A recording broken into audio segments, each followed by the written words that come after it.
The Saturday early evening news now on BBC One from Kate Silverton.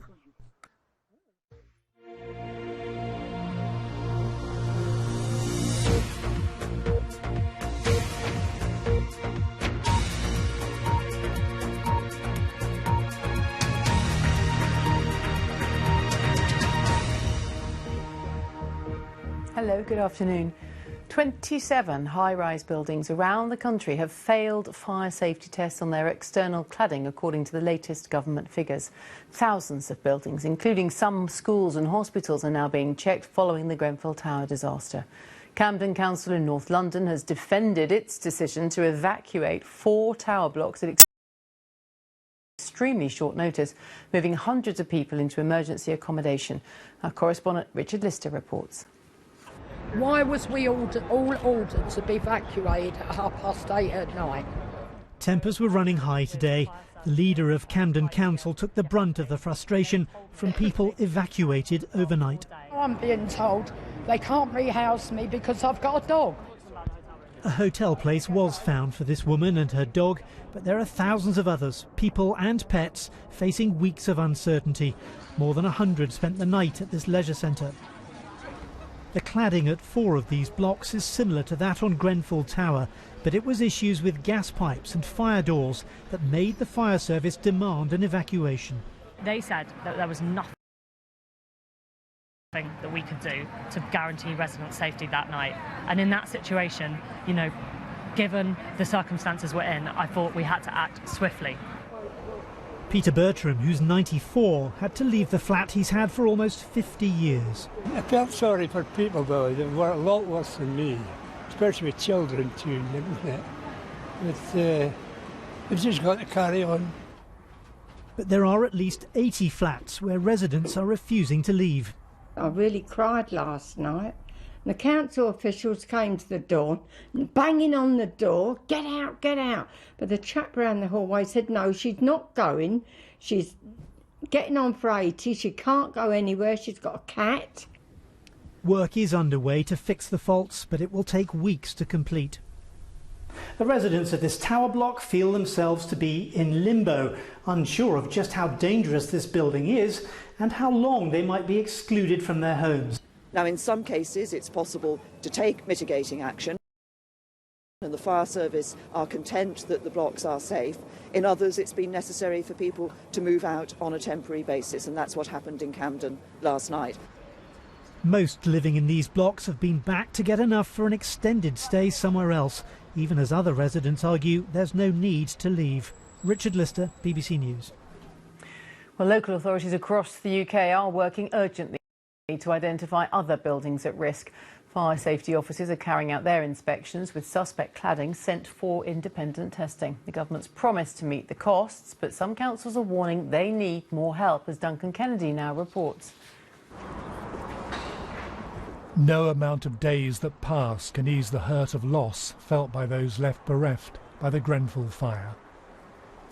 In silence and in unity, volunteers and families of some of those who died gathered today near the tower to reflect. Not since the Second World War have so many buildings been subject to checks in the aftermath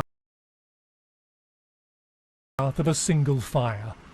27 blocks have now failed safety inspections across 15 councils. Birmingham says the government must help pay for it. Retrofitting of sprinklers should be one of our responses here, and when your chief fire officer of your region tells you that, clearly as a leader of a city you've got to start listening to that. So we started to look at the figures, and it comes out at around about £31 million. Manchester, Plymouth, Hounslow and Portsmouth and many others are also facing huge bills. The government insists it will help on a case-by-case basis. If they need financial support, because not all of them will need it, but if they need financial support, we will work with them to make sure they have the resources that they need to do this necessary work. Absolutely. That will not be put at risk. The Grenfell fire was reflected today at Glastonbury, where Jeremy Corbyn appeared on the Pyramid stage, pressing for what he calls a national government response. Is it right that so many people are frightened of where they live at the moment, having seen the horrors of what happened in Grenfell Tower? Away from the crowds in West London, the fire continues to draw people to reflect on the disaster and the difficulties being felt. And what all this means is that in the 10 days since Grenfell, the lives of literally thousands and thousands of people have been affected. And with more testing on cladding, fire doors, pipes and other buildings still to come, those numbers will almost certainly increase. As those checks continue, resources everywhere are being put under huge pressure. The one capacity there's no shortage of is sympathy. Duncan Kennedy, BBC News, West London. A cyber-attack on the Houses of Parliament has targeted the email accounts of some MPs and members of the House of Lords. The parliamentary authority said unauthorised attempts had been made to access some accounts and measures had been taken to secure the system. Trading standards officers are investigating claims that the car hire company Europcar has been deliberately overcharging some customers for repairs. The offices of the firm in Leicester were raided yesterday after a number of complaints from customers. Iraq's Prime Minister has said the city of Mosul will be liberated from so-called Islamic State militants within days. Around 400 IS fighters are surrounded in the centre of the country's second largest city. Our correspondent Ola Guerin, along with her team Nicholas Hamian and Ferl Davis, have been to the front line in Mosul's old city. Their report does contain images you may find distressing. A journey to the front line. Our windscreen a reminder of the dangers ahead. Our escort from Iraq's elite counter-terrorism force, snaking forward towards an enemy that is still inflicting casualties.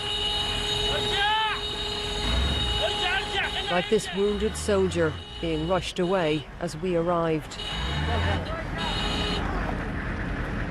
And families fleeing too, on foot, escaping hunger and fear and a beloved city robbed of life. No food, no water, Mosul death. Well, this is the old city area. It's really the heart of the battle. And when you look around here, you get a real sense of how fierce the fighting has been. The damage is immense in every direction. The narrow streets a tight squeeze as troops close in on the last pockets of IS resistance. We were told the militants were just 300 metres away. Some on the receiving end of an Iraqi missile strike. The extremists are now facing defeat here, but it has taken 3 years to get this far, and immense damage has been done to the fabric of Mosul and the unity of Iraq. Orla Guerin, BBC News, in the old city of Mosul. In China, more than 120 people are missing after a massive landslide in the far west of the country. It happened in a village in Sichuan province after the side of a mountain collapsed following days of heavy rain. 5 bodies have been pulled from the rubble so far. President Xi has urged rescue workers to spare no effort in their search for survivors. Now, rugby, and the British and Irish Lions rose to the challenge, but the All Blacks were imperious in the first test in Auckland. New Zealand won by 30 points to 15, continuing their 23-year unbeaten run at Eden Park. Our sports correspondent Katie Cornell was there. They're a team carrying the hopes of 4 nations on their shoulders. The Lions may be guests in New Zealand, but they don't intend to leave empty-handed. Recent results have given these fans genuine hope, but no one thinks it's going to be easy.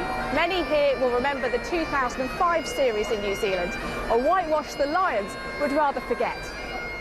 Once again, this was a tale of underdogs, unfancied by almost everyone at the start of the tour, taking on a fearsome machine. The All Blacks just don't do defeat.